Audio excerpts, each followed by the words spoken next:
difficult decision, but it seems the choice of where to have a baby can also affect the risk of complications. The largest survey ever undertaken into the issue found that home births place the infants at an increased, although still small, chance of experiencing medical problems. With us is Cathy Warwick from the Royal College of Midwives. Morning. Yes, very good morning to you. Morning. We have said very clearly that the risks are very small in any location, but there is a difference for first-time mums between having a baby at home and in a medical setting, in a hospital. That's right. What this research demonstrates is that there's a very small increased risk if a mother's at home, as opposed to being in hospital, of her baby having problems. But it's terribly important to stress that babies have problems whether they're born in hospital or at home. So it's just a very small difference. And it's very important that women take into consideration a whole range of issues when choosing whether they'll have their baby at home or in a midwifery-led unit or in hospital. On the other hand, if it is your second or subsequent baby, it is a safer place, or as safe to have your baby at home as it would be in a medical setting. What are the particular issues for a first-time mum which just increase that risk?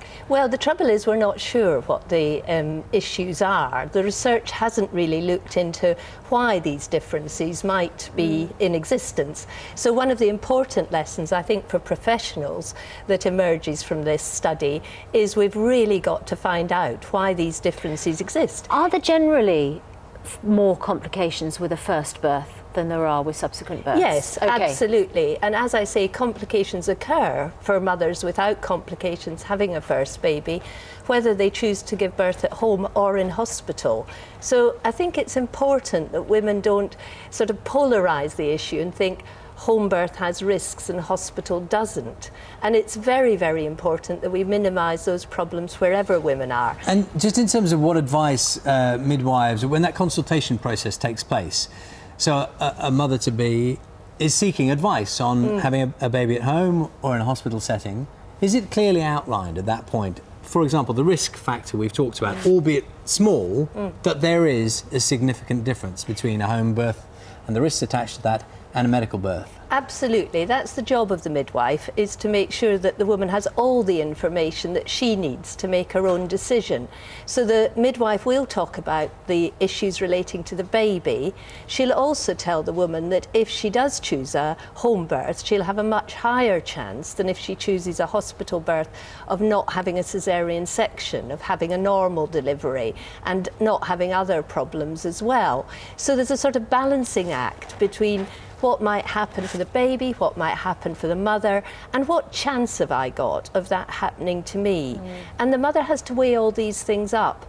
It's difficult, I think, to make these decisions, and what women need is a really good midwife who supports them, and they need time. I mean, pregnancy is a 9-month episode, so they can think about it. And it also depends what their family feel, what the father feels, and all these factors need to be taken into consideration. Well, Cathy Warwick, thank you so much, Chief Executive of the Royal College of Midwives. Thanks for your time this morning. Thank you. Now, if you've ever been burgled, you'll know how horrible it feels to know that someone has been through your possessions. And when Angie Satin, a mum from South London, was the victim of a burglar, she was so angry, she decided to get back at them by writing an open letter to the criminal and posting it on the streets around her home. And Angie joins us on the line now. Very good morning to you, Angie. Good morning. So what happened? When did the burglary happen and what did they take? It was last Wednesday, and they took my husband's laptop. They also took a ring that my in-laws had bought me for the birth of our children. They took the children's christening necklaces, and they ripped open some Christmas presents of the kids and didn't think they were stealing, so left the contents behind, and also just the mess, really. If you don't mind, I'll just read out the opening paragraph of the letter you wrote. It says, "To the coward who burgled our home, the few pounds you make from stealing ours and our children's hard-earned, beloved and sentimental possessions will bring you sadness, misfortune and the dark days you so rightly deserve." Now, when you were writing that, And what was going through your head? What was it you were trying to achieve by writing that? Well, I mean, I think the point of me writing the letter, it was actually a second draft. The first draft you probably couldn't put on air, but when I'd calmed down a little bit, this is the one I decided to write. I didn't write it with the intention of putting it up. It was to get how I was feeling out because I couldn't sleep because of the burglary. And then I just felt so angry that someone could come into our home and take away our security that way, even when the things that they took, they're not going to make them very much money, but they meant an awful lot to us. So. It's obviously a really upsetting thing to happen. It's reported, as you say, in the Daily Telegraph this morning with the version of the letter which you did eventually put up.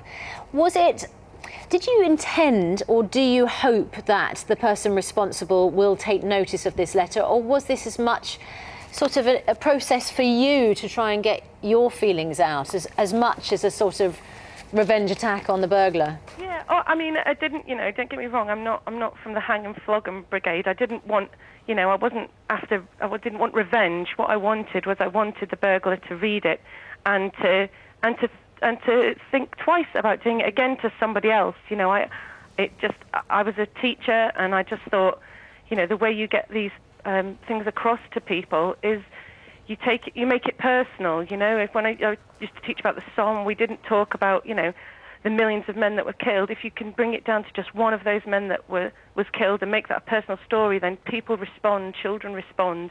And I thought, if I make this personal, it was a family and real people that you really hurt by taking these things, then maybe they would have a pang of conscience, and I hope they do. Yeah, and we can hear the emotion in your voice, and it is, anyone who's been burgled knows it feels very, very personal. Do you feel better for having written it, or are you having second thoughts now? Do you think it was the right thing to do? No, I don't regret it for a single second. As soon as I wrote it, as soon as I put it up, it absolutely empowered me. I walked down the street with my girls. I'd reclaimed my street. I saw the posters. I saw people reading them. It made me not think, oh, was it you that burgled my home? It made me think, look, people are sympathetic and empathetic and are rightly outraged as well. And I'm really glad I did it. I took them all down yesterday, actually. I felt I'd got what I wanted to from it. I thought, if the burglar does live here, they would have seen it, and I felt my street was mine again. Well, Angie, lots of people will know how you feel, and thank you so much for joining us this morning, Angie Satin. OK, thank you. Let's see, time now is 16 minutes past 8, time for the weather with Alex. Good morning. Some stormy conditions last night across northern Scotland, in particular. Big area of low